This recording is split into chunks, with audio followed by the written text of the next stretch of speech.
kind of on brand and why I wrote this book. So it's good. So right now I'm an author.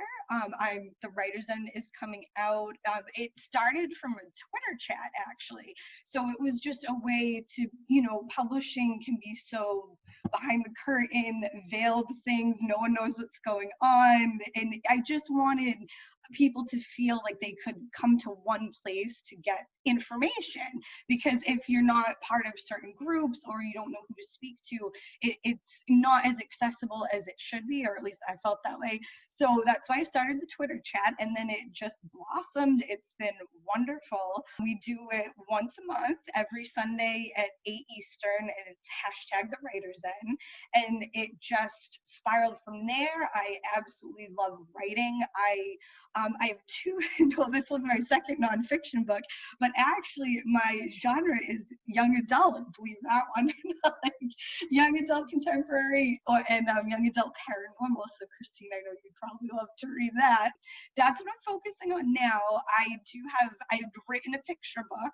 I think that was in 2017, actually, called Symphony Hollow. So it was a lot of fun. I love, music. I like wordplay and all kinds of things like that. But I realized that picture books, consistently, they're very hard to write. So anyone who is like, oh, Kidlit is just easy because it's less than 800 words, it's really difficult. And I actually found my groove in writing young adults. So that's what I do now. But, my experience as an editor, as an author, and, just talking to everyone within the publishing community, I do like to write nonfiction when it's something I'm passionate about. So as you know, I have a ton of food allergies, and that was my other nonfiction book, was a food allergy nonfiction book for teenagers. So nothing else is published yet, but that's kind of where my author stuff is at. This is just from the ARC, so fair warning. I don't think a lot of things will get changed, but one thing that I do talk a lot about are the 3 C's. So it's craft, creativity, and confidence, because you need all of those in order to, write whatever you're going to write. So I'm not going to read the whole chapter, but I'm going to read that little section on creativity, because I think it's the most fun for right now. So here's the section on creativity.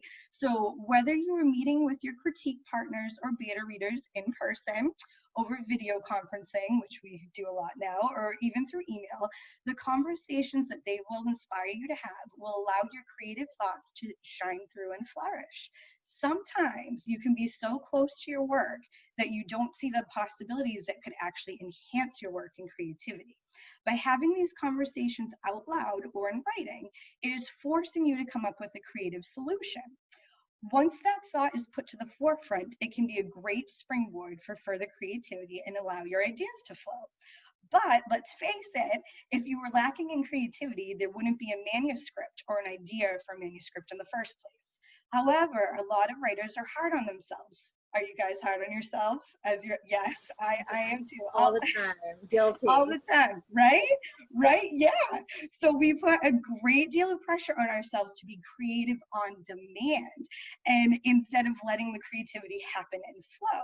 So of course, in order to finish a manuscript, you must be disciplined to get the words down, but sitting in front of a computer and demanding creativity to come by staring at that blank screen might not work for you. It's okay to live your life and step away from the actual act of writing. So I want everyone to say it with me. It is okay to not write every day. Do not feel guilty. Say it, everyone. Say it with me. Okay to not write every day. That's right. Do you feel better, right? No. Do you feel better? Yeah. It feels better. Say it out loud. Say it out loud. It feels better when you don't feel like you gotta get rid of the guilt. So now that we feel better, right, the key to unlocking your creativity is finding what works for you. And for some people that does work, that you do have to designate a certain time and write every day. But personally and professionally, I found that many writers don't work that way. We just cannot. Ideas emerge by doing normal everyday activities. So much of what makes a good creative story is that it evokes basic human emotions. It makes you think, It leaves you feeling a certain way, whether that feeling is leaving you entertained or leaving you questioning your beliefs in the universe or the meaning of life. So what better way to evoke strong emotions and make you question the meaning of life than by living your own? Give yourself permission to focus on the things that you need to. Just be sure to carve out some writing time as well. This is where your confidence needs to come in. And by being confident in yourself, your abilities, and how you work best, this is the essence of the writer's zen. And that's a little excerpt.